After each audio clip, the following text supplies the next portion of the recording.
नक्की या घटना कशा घडल्या आहेत आपण सविस्तर बघूयात।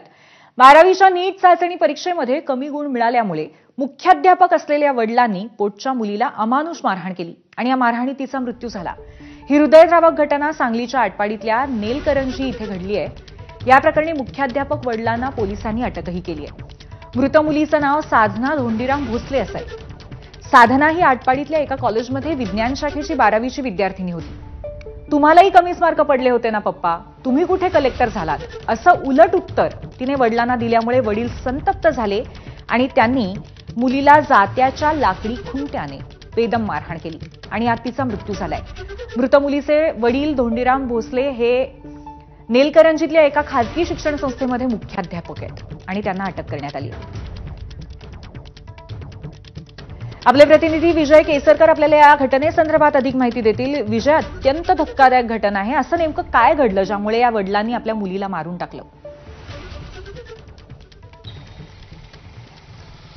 पूर्वी आपण बघितलं की पालकांचं जे अपेक्षांचं ओझं आहे हे आपण नेहमी याच्या आधी देखील पाहिलेलं आहे, मात्र त्याचा कळस इथपर्यंत जाईल हे कुणालाही वाटलं नव्हतं। आणि सांगली जिल्ह्यातल्या जे आटपाडी परिसरामध्ये जे गाव आहे त्या गावामध्ये साधना भोसले या ठिकाणी राहत होती। त्यांचे जे वडील आहेत धोंडीराम भोसले हे एक मुख्याध्यापक आहेत एका खासगी शिक्षण संस्थेमध्ये। असं असताना साधना हिला नीटच्या सराव चाचणी परीक्षेमध्ये कमी मार्क पडले म्हणून ही जी घटना आहे ती घडलेली आहे। वडिलांनी तिला बेदम मारहाण आहे ती केलेली आहे। हे करत असताना तुला इतके पैसे खर्च करून आम्ही शिकवतोय आणि तुला डॉक्टर व्हायचं आहे, तू इतके कमी मार्क पडल्यानंतर तुझं कसं होणार, अशा पद्धतीचा जो प्रश्न आहेत ते वडिलांनी संध्याकाळच्या सुमारास करायला सुरुवात केली। त्यावेळी साधना यांनी प्रत्युत्तर देताना किंवा उलट बोलताना म्हटलं की पप्पा तुम्हाला देखील मार्क कमी पडले होते, तुम्ही कुठे कलेक्टर झालात। त्यानंतर संतापलेल्या धोंडीराम भोसले यांनी जे जातं असतं त्या जात्याच्या खुंट्यानं बेदम मारहाण केली आणि त्याच्यानंतर हे सगळे कुटुंब आहे ते झोपी गेलं। मात्र सकाळी ज्यावेळी धोंडीराम भोसले हे योगासाठी गेले त्यांनी कुठेही तिला किती लागलेलं आहे काय लागले हे काही बघितलं नाही।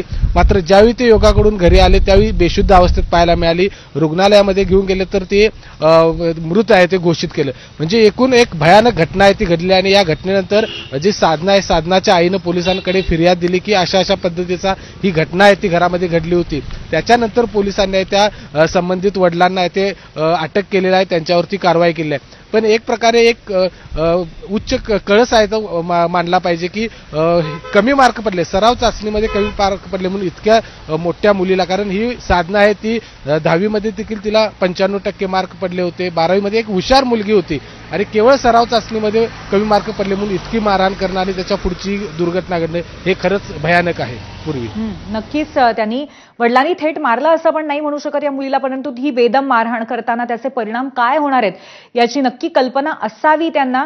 फारच धक्कादायक घटना आहे। धन्यवाद आपण दिलेल्या माहितीबद्दल।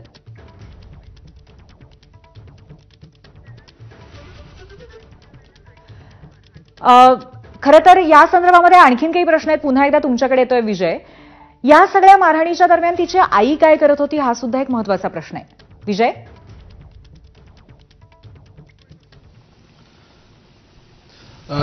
अगदी बरोबर आहे, कारण ही सगळी ज्यावेळी नेलकरंजीमध्ये ही साधना आहे ती घराकडे आली, कारण ती अभ्यासासाठी दुसऱ्या गावी होती आणि ती घराकडे आल्यानंतर या ठिकाणी वडिलांना समजलं की हिला कमी मार्क पडलेले आहेत आणि वडील आणि मुलीमध्ये संवाद आहे तो चालू झाला, वाद आहे तो सुरू झाला।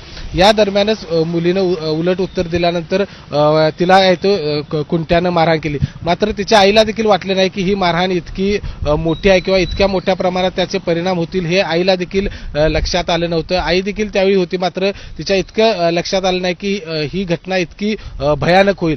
मात्र हे सगळं दुसऱ्या दिवशी सकाळी यांच्या लक्षात आलं की कारण ती बेशुद्ध अवस्थेत पडली होती साधना आणि ती तिच्या खोलीमध्ये होती, ती बेशुद्ध अवस्थेत पडल्यामुळे तिला दवाखान्याकडे न्यायला गेले। कारण बेशुद्ध अवस्थेत असताना सकाळच्या सत्रामध्ये हे धोंडीराम भोसले हे योगासाठी गेले होते, योग दिनाच्या निमित्ताने ते योगासाठी गेले होते आणि योगा करून परत माघारी घरामध्ये आल्यानंतर मग ही बेशुद्ध असलेली त्यांच्या लक्षात आलं, आईच्या लक्षात आलं आणि रुग्णालयात गेल्यानंतर मृत घोषित केलं।